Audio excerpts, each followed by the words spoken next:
with the people that they put in there. Yeah. I mean, it's real bad. Yeah. That is another character, and that's another time, though. I don't know. Watching this, it's hard to forget that stuff. It feels different than when I watched this in 2003. Yeah. And the thing for me is, like I said, 20 years later, I am watching this with fresh eyes, with everything that has happened in the last 20 years since this premiered, with everything that has happened in the last 2 to 3 to 4 years, both in the U.S. and Canada, and how, even though this is a work of fiction, people, still, you know, every issue with any police department thing, like, look, I respect the hell out of police officers. They go out there and put their lives on the line every day. It's not an easy job. I don't think it's not an easy job at all. No. It is not an easy job at all. And seeing, so it's interesting since 2017 versus now, since about 2010, 2011, I have been watching a lot of true crime stuff. Investigation Discovery and other things, stuff like Forensic Files and other things. The main show that I had watched at the time was Homicide Hunter with Lieutenant Joe Kenda. And I've listened to his audiobooks and everything else, and he always says that, you know, what they show you in the movies and on TV is nothing like it's, and that's the thing. I understand that. I can separate this fiction from what actually does happen in real life, even though this show was sort of loosely based off of a real life event. You know, the overall premise of at least the first season, or maybe even just the pilot, I don't know. You know, it is what it is. And again, you know, we watch entertainment, we read entertainment, we listen to entertainment to escape. Is this show a good show? It is a good show about a lot of bad characters. Yeah, there's a lot of bad people. The cops and the criminals alike. You know, it just is what it is. In the first season, and that's what I was going to say a second ago, was 20 years ago versus now, is I am looking at this in a whole new light. And season 1, by the end of it, I was very uncomfortable.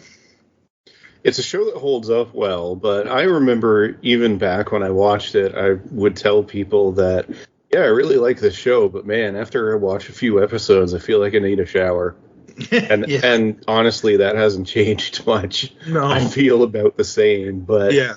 and I don't want to hog everything with Vic, but we mentioned, so for example, we have the Julian being trained by Danny as one of the side stories here. The big deal with that is it's Julian discovers that he's gay. Yep. And I do not know how I feel about how that was handled or anything. Obviously, Vic uses it as blackmail because, again, Vic's a crappy human being. Yep. We have that. We have Danny is having an affair with Vic, which, by the way, Vic is... He's a crappy human being. I forgot to mention this. Yeah, Vic has a wife and a child, Corinne and what's the kid's name? Matthew. Matthew's the name of the kid. But they have 3 children, though. Yeah, sorry. But Matthew's the only one that. Well, the daughter is a little more important later. Thank you. But Matthew is a big deal because is autistic. Yep. And Vic wants to use this as a bit of a Walter White thing. He wants to use the money from all his illegal stuff to try to help Matthew and help his family. The family that, by the way, he's having affairs on, and eventually, has a child that because of an affair, and he's not a great whatever. Yeah, so he's not a great character at all.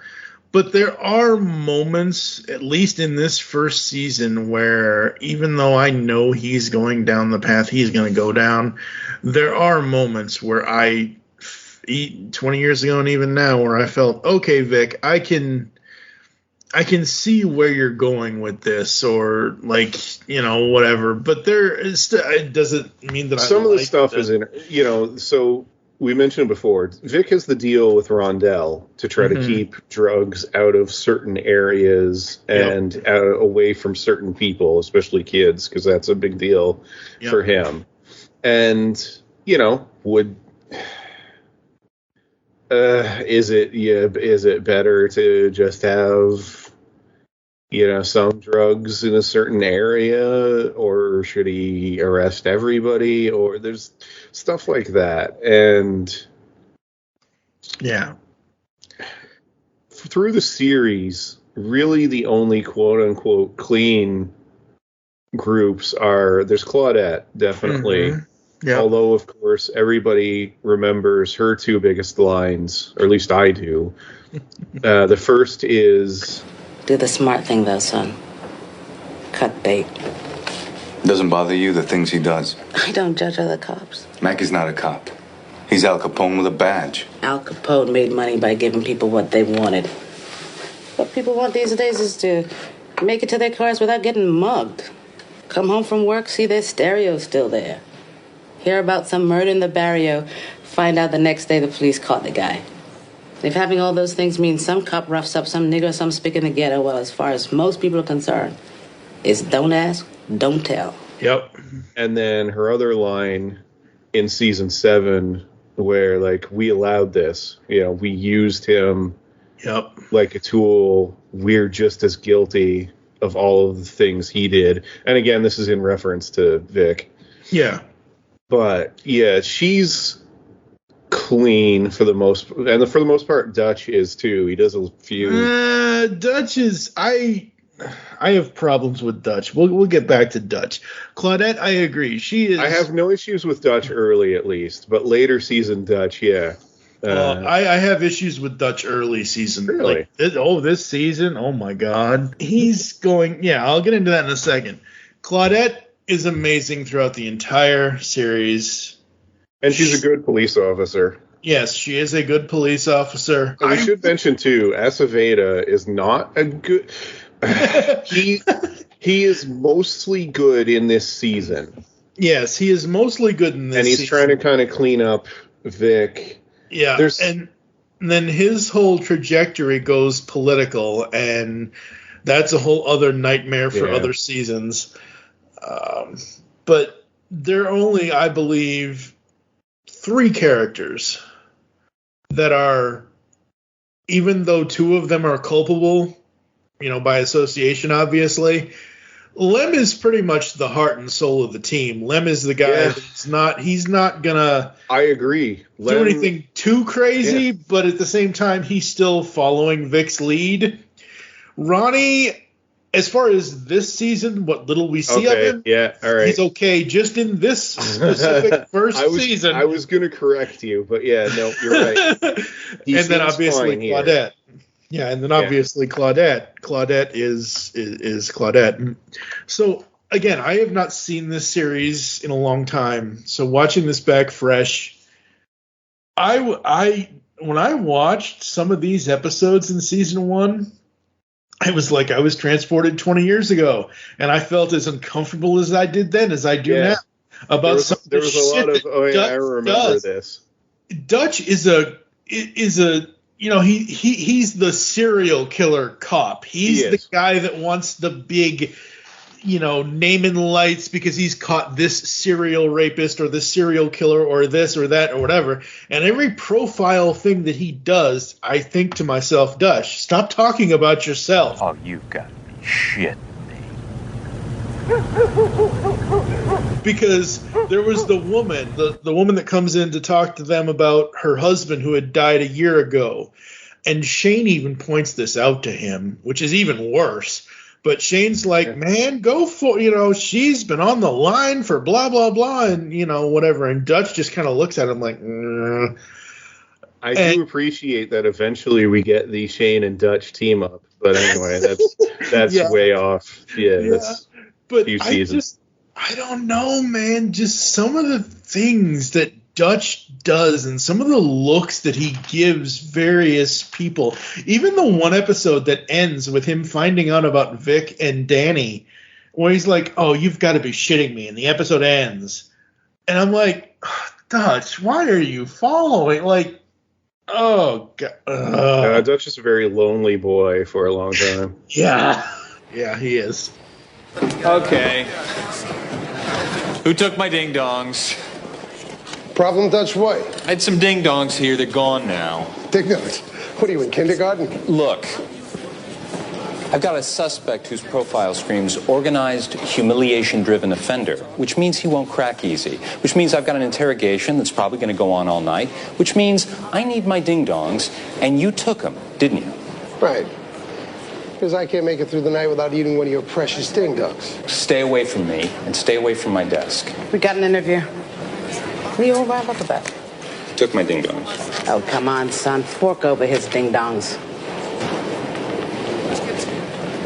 13 episodes, amazing acting from every single person, no matter what their character was supposed to be. But these actors and actresses, I don't think there's a bad performance in this entire season.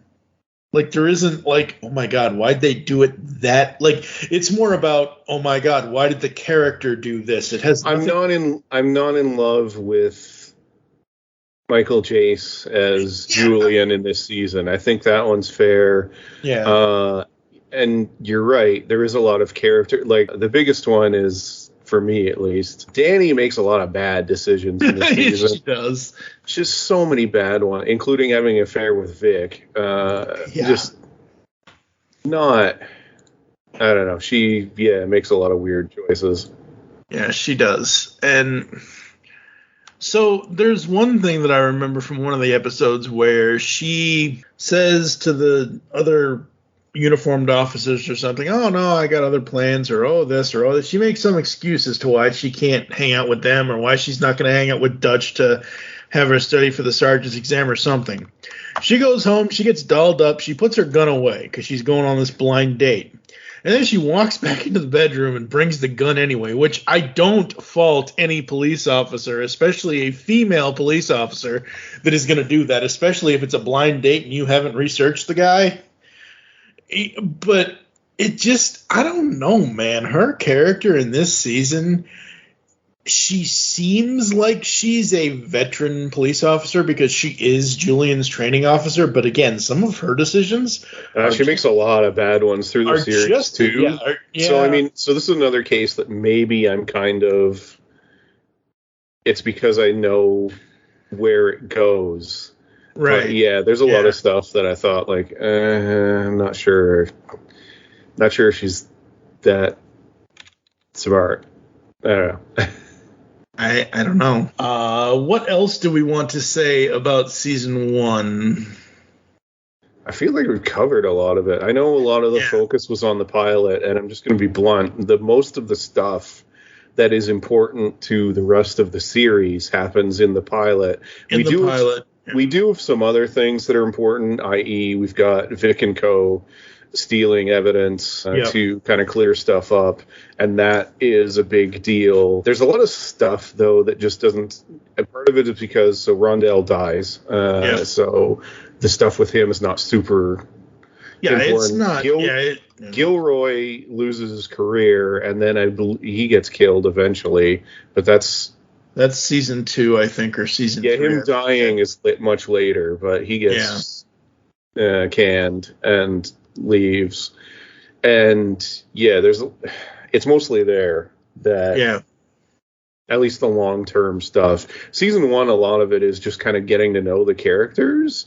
I mentioned it before that Ronnie's not even really in this, but we definitely learn a lot about Lem. Honestly, he's not in it heavily either, though. It's mostly Shane and Vic, at least in terms of our strike team pairing. There's an awful lot of Claudette and Dutch, which I'm perfectly fine with. I would have lived with a show about if they'd done a spin-off or something about their adventures / being a team.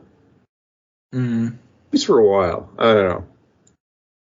Right, yeah. And then Aceveda trying to catch Vic is really kind of the main portion of the whole season. Yeah. Yeah, and there's so many things with Aceveda and Mackey in this season that it's like It's like them just trading barbs with each other half the time. Like, a lot of the quotable lines are basically Mackey just going off on Aceveda. I want a shot at the son of a bitch who did this. Get in line. Line starts here. I mean, Aceveda gets some good licks in there, but not many. The only other thing I think we should mention, because I think it goes through the rest of the series, at least until she potentially ends up dead. I forget what happens to Connie, but Connie is Vic's hooker. Oh, CI. Connie, yeah. Okay, yeah. Sorry, it took me a second. I thought, like, oh, is he thinking of Corinne? And then, like, oh, yeah, Connie. No. Connie is the hooker CI of Vic's that has the son. She gets screwed up. She gets, just... I want to know how much makeup and what they had to do to that actress to get that knife strike the way it is on her, like, from her neck all the way back to her back. Like, that was sick. That was crazy. Hey. What's the matter? You all right?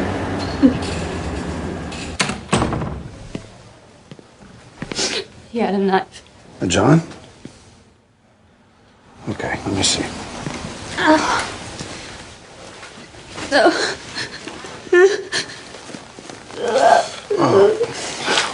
Jesus. He seemed normal, Yeah. Even paid up front. I go to put the condom on and the asshole, he smacks me and he tries to rape me. Huh? I know a rape, for Christ's sake. All right, what then? I kicked and scratched till I got away. I got some of his license plate. I want this prick to hurt. But she, is a huge part of this show, part of Vic's life. And I'm, not that I'm glad about this, but I'm glad that... Yeah. It's like, okay, so eventually it's revealed later on that Danny ends up pregnant with Vic's kid. Yeah. At first, in this first season, I thought, and I pretty much remember, thankfully they didn't do this, I thought at first that they were going to have Connie and Vic have a kid. But I think more with him and with Connie, it's more about, I don't want to say father-daughter, but it's more of a... He's got a soft spot for her and sort of seems to care about her, but not so much later. Not so much. I don't know. He cares about the kid more than kind of... I don't know. It's not a... I mentioned Vic's not a great dude. No. The only other person we haven't talked about yet is Sean Ryan himself, the creator of the show. Grew up in Rockford, Illinois, I should say. Heaven forbid I say it the wrong way. And the only reason why I know his name before this show is because he was a part of the writing staff on my other favorite show, Nash Bridges. So he was writing Don Johnson as Nash Bridges and Cheech Marin as Joe Dominguez. And Nash is more of an upbeat cop show. I mean, after all, it was on CBS Friday nights next to Walker, Texas Ranger, and Martial Law with Sammo Hung. So Nash is like 70,000 leagues different from Vic and the Shield. But I like the guy. I like Sean's writing. I like I like what he's... And he also was in a... He was also cheating, but in this case, it was with Corinne. Oh. No, I'm making a joke. He's married. I know he's married to the actress who plays Corinne. Yes. And it is only Michael Chiklis's one daughter, Autumn, that is...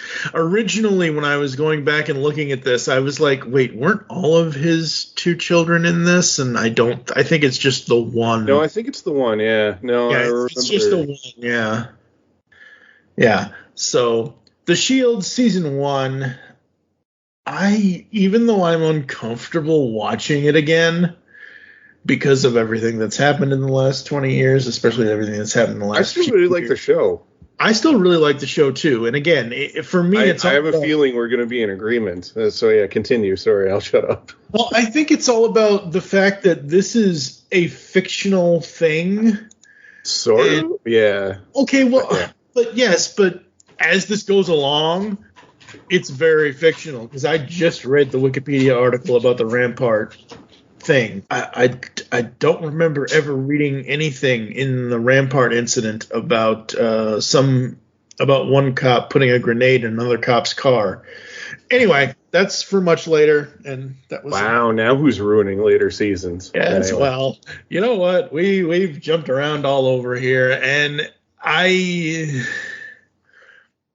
let's be clear, folks. Ryan and I are both uncomfortable watching this show because of events that happen in the show, and we are looking at it at a completely different light now. And this show isn't your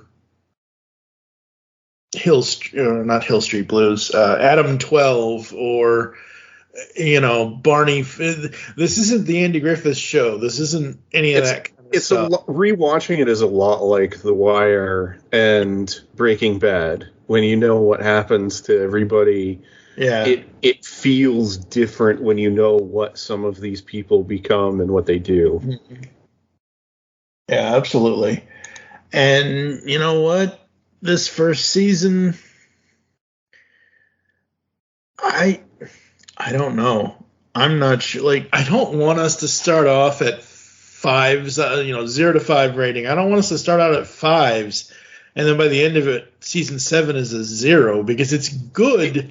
It's good television, but the events that unfold, how are we going to rate this thing, Ryan? Because I don't know. I think we're fine, because so let me put it this way: there are better seasons, but there's also worse seasons. Okay. Which maybe we'll get into soon.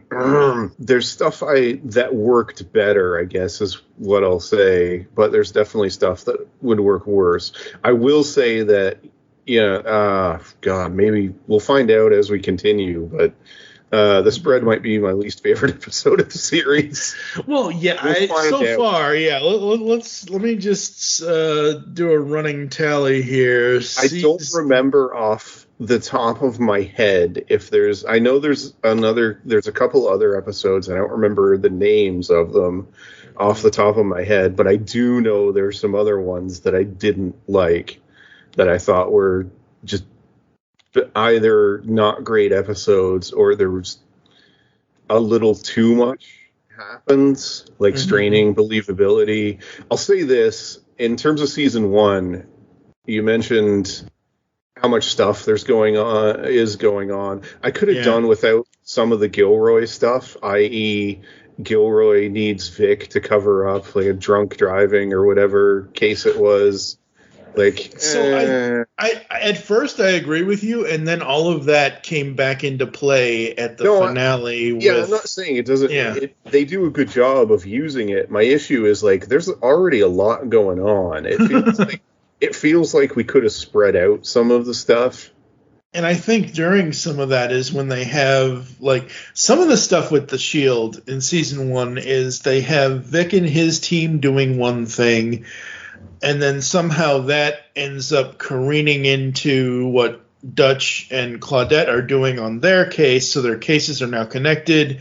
And then sometimes you have Danny and Julian doing stuff on the street that they end up calling. So it all kind of comes together at one point or another, and then it all kind of separates, where they're all on their own separate trajectories. So, and then there's this, and we really can't not talk about this before we get out of here, is that when the strike team is disassembled for the first time and they're all reassigned to various things, you have Claudette and Vic teaming up, and you have Shane and Dutch teaming up, and I'm just like, wait a minute, Shane and Dutch, really? I was sad that only lasted an episode, essentially. I honestly would have liked to have to have them do it for maybe even a few. I feel like it would have been a little more realistic too if it was more than one episode. I don't know. They speed stuff up a little much sometimes, and other times it's not. It's a little slower than I'd like. We'll get into it in later seasons. Yeah, so in total, the show has, I believe, 188 episodes. Yeah. Season 1 and 2 are 13 each. Season 3 is 15. Season 4 is 13. 5 is 11. 6 is 10. And 7 is 13. Funny thing about Season 5 and 6 is that was originally supposed to be one whole season, I think, and then they split it up. Well, Season 7 was split too, remember? They split it. That's right. They had kind of a halfway point, to the point that initially on DVD they released it in portions. They did The Sopranos, I think I'm trying to remember. Sopranos and Battlestar Galactica are the two I remember doing it first. And then, The Shield did it, which, by the way, was really annoying. I dislike when shows do that, but whatever. Yeah, Season 3 should have been shorter, and Season 5 should have been 600 episodes longer. Season 4 was pretty much perfect. God, I loved Glenn Close in this show. Some of the guest stars, so, we'll get into it later, but holy cow. Glenn Close is amazing, unsurprisingly, and that's not... the big one that I remember well, Anthony Anderson. Oh, yeah, when he came on? Is so good in this show as Antoine Mitchell. Antoine Mitchell was so great. And then, just when you think that, okay, we had Glenn Close, and we have Anthony Anderson is in that same season he's introduced. Yep. And, okay, Glenn Close, great. Anthony Anderson, amazing. You're going, oh, they can't do any better than this. Let's introduce Forrest Whitaker as Lieutenant Kavanaugh as part of Internal Affairs. Oh, man. It was perfect. And, anywho. But, that's later stuff. Yeah, this is all, all the guest star stuff, all of the major guest stars that they got for this show is almost like any other television show that gets major guest stars that you would not think. Yeah, I never thought Glenn Close would do TV, for example. And then, she comes on this show for a season and just knocks it out of the park. Yep. My review, I'm giving it just a really high 4 out of 5, only because I think there's better seasons. Okay. I want to leave some room, but it's really good. Like, it leans towards a 4.5 to a 5. It's still really good. It's great if you enjoy watching character dramas, or you enjoy watching actors who just do an incredible job as the character, especially Michael Chiklis. Yeah, I mean, that guy, he's so good in this. So good. I want to wait before I sing his praises too much and bring up a lot of his stuff, because he actually somehow gets better as the show goes on. But yeah, absolutely. For me, I want to give it higher. Oh, yeah, I want to give it higher. Trust me, but. There are better seasons, and there's one that's not going to be as high, definitely. Yes, but I want someplace to go. When we introduce some of those guest actors I mentioned. Yeah, absolutely. I am probably going to season 1. I really like we already said, I really enjoyed the pilot. I really enjoyed the finale. I enjoyed a couple of the episodes in between, but overall, I am probably going to give it a 3.5 out of 5. Now, the reason why I say this is because 3.5 out of 5 is good. Yes, certainly not bad. Well, no, but on our GCRN universal rating system, 3.5 is good. Issues are certainly prevalent, but so are the successes. Typically, there is one specific area of extraordinary achievement or multitude and quality moments that make the negative aspects relatively easy to accept. I don't know if that's so much truth for this show, because some of the things in this, whatever. But yeah, so yeah, overall, 3.5 out of 5 is not a bad rating at all. And just, wow, it's going to be interesting to see where we go from here. We are going to take a quick break, come back, and close the show after this. You know what you're doing, son? Like science fiction? Of course you do, or you wouldn't be listening to the Geekcast Radio Network. Well, the Marku 42's Universe podcast is an award-winning sci-fi radio show that's been around for over 10 years. We cover everything from Doctor Who to the MCU to pop culture and everything in between. A new show drops on Tuesday mornings on the GCRN website and all of the major podcast platforms. So listen to the Marku 42's Universe podcast from the universe and beyond. Because the world needs another movie podcast. The Geekcast Radio Network presents for your listening pleasure the Cinema Geek. Hosted by Amanda, Kevin, Matt, and Dan. Each week we dive headfirst in the landscape of movies as we discuss movie news, play movie games, go in-depth on reviews, and even have a top 10 countdown or two. Also, don't miss our director retrospective series, where we review noted directors' movies film by film. Bottom line is, if you love movies and love podcasts, you need to experience the Cinema Geeks. You can find us on iTunes, Blog Talk Radio, or geekcastradio.com. Kid? Yes? Shut up. Beyond the Night is the GCRN's latest review podcast. We are covering everything in the Knight Rider television universe, from the classic 80s TV series to the 1991 reunion film, Team Knight Rider, and the 2008 relaunch series as well. So join TFG and Mike and Dion the Music Man as they go in-depth and Beyond the Night only on Geekcast Radio Network. You can find Beyond the Night in iTunes and on www.geekcastradio.com. Kid? Yes, Michael. Just keep driving. Hello, geeks and geekettes! Looking for a podcast that covers a vast array of topics? Then check out Altered Geek Unleashed, where we discuss our thoughts on this week's geeky news, tech, gaming, television shows, movies, cartoons, comics, and more. So, get altered, get geeky with the Altered Geeks. Every Friday on the Geekcast Radio Network. What was that universal greeting again? Never mind, I remember. Ba weep grana, weep nitty bong. Hey guys, it's Rodimus Primal, and be sure to check out my YouTube channel. Join me as I have Transformers discussions, retrospectives, toy reviews, and more. You can also follow me on Twitter at Rodimus Primal, as well as Facebook and Instagram at Rodimus Primal Show. Transform and roll out, and be sure to check out my content till all are one. Last big party of the summer, folks. Let's go out with a bang.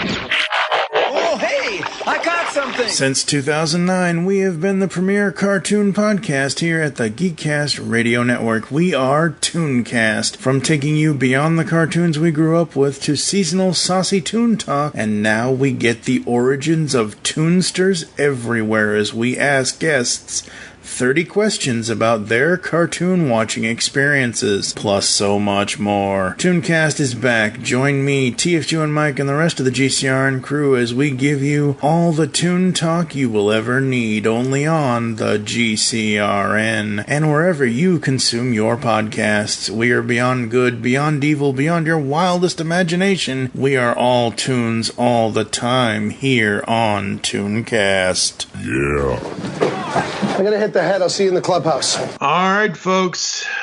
Any final words from you, sir, that we want to impart about the Shield season 1? I give this show 4 Comixology relaunches out of 6. I don't know what that rating means at all. That's a backwards 10. That's a 0.1. That's a 0.11111%. All right. Yeah, no. Thank you for joining us here inside the studio. If you'd like to get in contact with us to leave feedback for the show, there are several ways to do so. Visit the website where you can listen to and comment on all of our content. That is, of course, geekcastradio.com. Send us an email to feedback@geekcastradio.com. Here are all the ways you can listen to us nowadays: Apple and Google Podcasts, Spotify, and any other podcatching client you choose to use. Follow us on Twitter at Geekcast Radio for the network, at ITS Studio 2009, all one word for the show. I'm at TFG and Mike. What is your Twitter? I'm only on MySpace now. It's I'm at Nightbeat. Oh man, this week's going to be great. I can finally get back to posting about comics, video games, movies, and the Bills, and not not my city. Why are you posting about the Bills? They weren't in the Super Bowl. Anyway, become a fan. That was damn close. Man, that was a good game. Anyway. Become a fan on Facebook. Go to facebook.com/Geekcast Radio Network. You can also search out Studio 2009 Podcast over there as well. Join us next time, and we will be talking about something, folks. I don't know. I know next time around is episode 37. Mixology Rewatch. No, that's on a different podcast. That's not, no. Aw, we're not going to carry it over to all of them? I don't know yet. Anyway, for now, I'm TFG and Mike with Ryan, the Uneven Flow, me. You'll hear us back in the studio soon. Can you tell how uneven his flow is, folks? I mean, come on. Peterson, the John's still not working. Plumber must have gotten lost. Look, the city wants to thank us for a job well done. How's about making sure we don't all have to cram into the same goddamn stall? Vic, can I see you? Give me a sec. I need you now. I'm taking a piss. Provided the spot in the ladies' room opens up, I got my fingers crossed. Now.